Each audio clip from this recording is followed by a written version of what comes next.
लालची कुत्ता। एक गांव में एक लालची कुत्ता था। वह गांव में घूम घूम कर खाने की तलाश करता रहता था। वह इतना लालची था कि उसे जितना भी खाने के लिए मिलता था उसे कम ही लगता था। गांव के दूसरे कुत्तों के साथ पहले उसकी बहुत अच्छी दोस्ती थी, लेकिन उसकी इस आदत की वजह से सभी उससे दूर रहने लगे। लेकिन उसे कोई फर्क नहीं पड़ा, उसे सिर्फ अपने भोजन से मतलब था। कोई न कोई आते जाते उसे खाने के कुछ न कुछ दे ही देता था। उसे जो खाने में मिलता था उसे वो अकेले ही चाट कर जाता था। एक दिन उससे कहीं से एक हड्डी मिल गई। हड्डी को देखकर उसकी खुशी का ठिकाना न रहा। उसने सोचा कि इसका आनंद तो अकेले ही लेना चाहिए। ये सोचकर वो गांव से जंगल की ओर जाने लगा।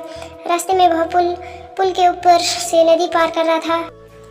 तभी उसकी नज़र नीचे नदी के ठहरे हुए पानी पर पड़ी। उस समय उसकी आंखों में सिर्फ हड्डी का लालच था। उसे ये भी पता नहीं चला कि नदी के पानी में उसका ही चेहरा नजर आ रहा है।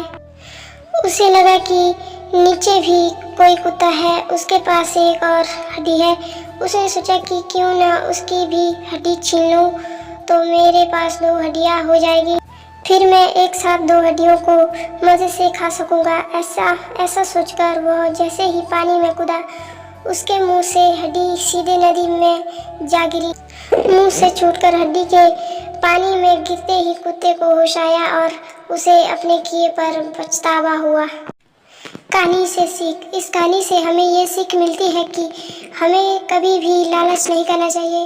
लालच करने से हमारा ही नुकसान होता है।